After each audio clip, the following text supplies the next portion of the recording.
relax. Nothing is under your control. If that doesn't relax you and it scares you, then I think there's something in this video that will hopefully help lighten the load a bit. A lot of us humans, we cling too tightly to life, okay? And that creates a lot of stress, a lot of worry, a lot of anxiety. But if you can just relax and come to the realization, well, nothing much is in my control anyway, you'll live a happier, more peaceful life. I'm going to share with you 8 or 9 points for why you can just relax, because nothing is in your control. First reason is literally things are not in your control. We like to live from a perspective of I control everything that goes on in my life. But in actuality, we have a limited, very limited amount of control. And we can exercise that and we can direct our lives in the way we want them to go. But there's a lot of peace and relief that comes from understanding, well, so much is outside of my control. Like 80-90% of what happens is way outside of my control. I can manage this little bit, but why am I clinging too tightly to a lot of things that are outside of my control? You could get hit by a bus tomorrow. I know it's not very nice. Your house might get struck by lightning. You might crash your car. Your partner might break up with you. A war might start somewhere that affects you. Like, anything can happen at any moment, right? We don't have that much control. And until you can start to relax a little bit and let life just do it, let life do what it wants to do, you're always going to be stressed because you're attached to things that you have no control over. So just understand, and it should bring you relief. It'll probably bring you fear for a lot of you, but when you get beyond the fear, it'll bring you some peace. You know what? So what? Life is what it is. It'll take me where I need to be. I know it's a dangerous mentality to have. But like I said, you can still direct it in certain ways, where and when you have influence. But the rest of it, let go. The second reason you need to start relaxing is because literally it releases stress. Like I've just talked about, when you understand that what's going on is outside of my control, it takes a weight off your shoulders. Okay? The reason a lot of people are clinging too tightly to everything is because they're scared, right? Fear runs the whole world. The world is run on fear. It's not money that makes the world go round, it is fear. So we're all scared. We're all running around trying to control things that we can't, and we're just putting more stress on ourselves. Put down the stress, release the fear, and you'll be happier. Every moment of your life will just be happier and more peaceful.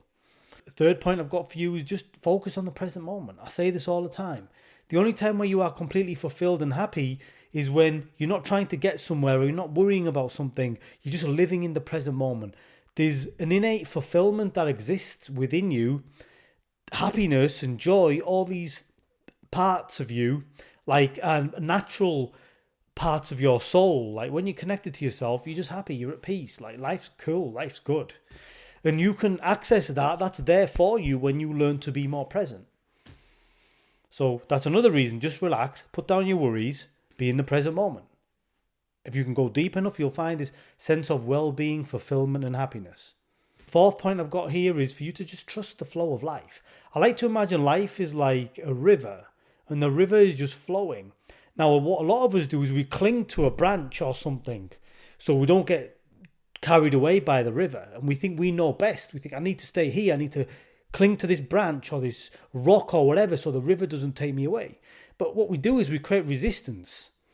It takes a lot of courage and a lot of faith to just, you know what, let go of it. I'm going to let go of this branch. I'm going to let the river take me wherever it takes me. And where I can influence the flow, I'll influence the flow, and I'll try to get it to take me somewhere I would like to go. So we can influence the flow, but the flow is going, right? You trying to resist the flow is what most people are doing. Trying to control. Like, you don't trust the flow. Trust the flow of life. Again, takes a lot of courage. It's not easy. You're going to have to practice with this. Sometimes take little risks. Try to go with the flow when it might be a little bit scary and see where it takes you. The fifth one is a very interesting one, is to accept uncertainty. I would say an intolerance of uncertainty is one of the reasons we have anxiety disorders, is one of the reasons that people struggle so much, because there's this feeling of uncertainty, of not knowing. I don't know what's going to happen.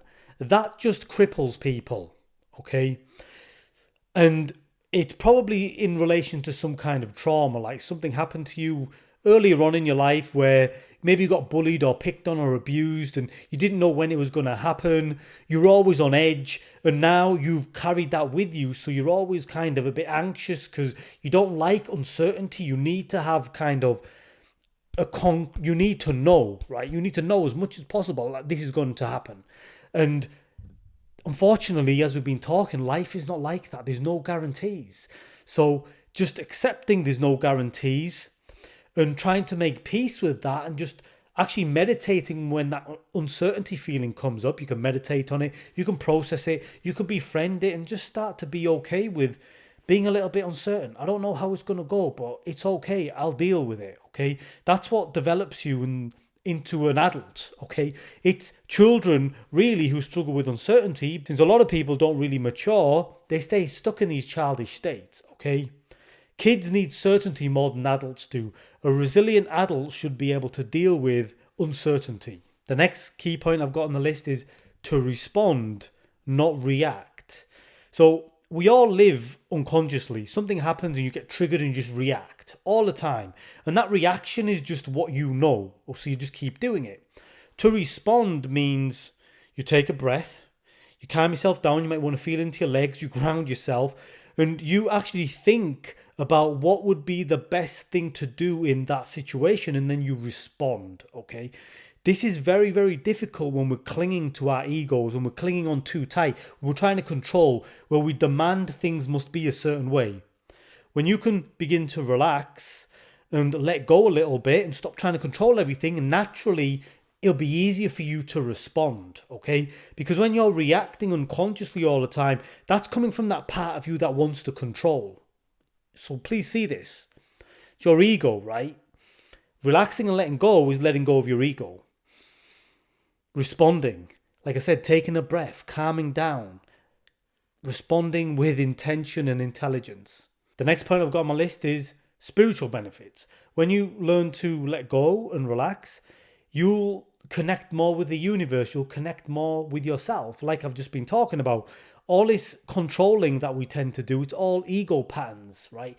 We don't feel safe, so our ego is always trying to control what it can control. When you can make peace with that and see what's happening, when you see what's happening, my ego wants to control because it doesn't feel safe, then you can begin to question, well, I don't need to do that. And when you do that enough, your ego softens and it begins to fall away. And that is what brings you back to yourself. That's actually the only way back to yourself, is through, I like to say, softening your ego rather than killing it. I don't think you ever kill your ego. You soften the ego. The ego still needs to be present sometimes, okay? Actually, more often than you would think. And so you just learn to tame it. You bring it up when you need it. But most of the time, you stay connected to yourself with a much softer ego, okay? And naturally, the more time you spend there, the more you are connected spiritually, the more blessings that are bestowed on you, the healthier you feel, the happier and the more present that you feel. The next point I've got for you is when you relax and let go, you just experience more benefits in life. You have clarity, peace of mind. You'll have healthier relationships because you won't be always trying to control the other person. You'll feel safe enough in yourself that you can open up and connect with other people. But you can't do that when you're always trying to control. Because if you're trying to control life a lot, on some level, you're probably trying to control your relationships as well. Okay, you're probably trying to overmanage outcomes to situations. You might get too attached to your goals. That famous, is it Buddhist quote where we have the right to the action, but we don't have the right to the fruit. Actually, it's from Hindu tradition. My apologies. But yeah, we have the right to the action. We don't have the right to the fruit, the result. Okay, we can try to achieve the result as much as possible, but there's no guarantees. This actually reminds me of sports. So I like a lot of sports. I watch a lot of football, soccer for you Americans, boxing. But in team sports especially, I feel like when the team's playing with a flow, when they've kind of let go a little bit of the result and they're just enjoying themselves and they're just doing the best, generally that team tends to win. Usually.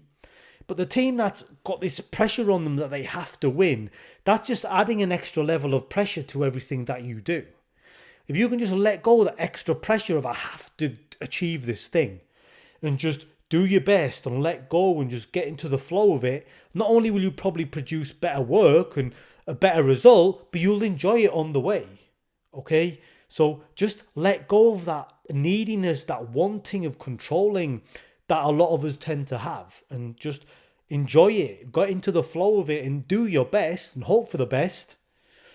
And all around it'll be a more pleasurable experience, okay? Then rather than just getting attached to something that you want. There's so many benefits to living this way.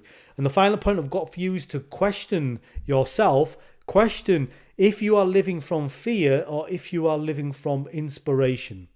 If you're living from fear, you are trying to control. You're living from a place of control. I must have things this way because they prove something to myself or they prove something to other people. Or you don't think you're good enough, or you must have a relationship because you're scared of being on your own, right? Fear runs a lot of us. And if you're motivated by fear, you will be always under this control. You'll always be trying to control.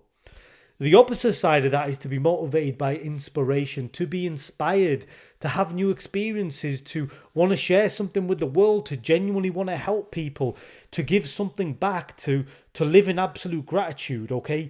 On the surface, it might look like both people are living the same way, doing the same things, because they're perceived in the same way. They might have the same goals, but one's living from a place of fear and control, and one's living from inspiration and just wanting to give. You see? And so ultimately, that's the best way to relax and give up control, is to just live from this expansive state of, I'm just giving back. How can I give? Rather than what can I get? How can I control? I'm scared. How can I prove myself? You see? So that's ultimately the philosophy of life, to live in this state more of the time. Obviously, there's the deeper philosophy where you just surrender everything, but you surrender as much as you can. I would say that you live more from a detached place. You're just a little bit more detached than most people. It doesn't mean you're completely detached. You just find the balance of detachment. You know when to attach, you know when to detach, you know what you can influence, you know what you can't influence, you know what you have some control over, you know what you don't have some control over, and you learn this flow of life. And when you learn that, you have a better relationship with life, okay? So find the right level of detachment that you need, okay? And that's how you live a happier, more fulfilling life.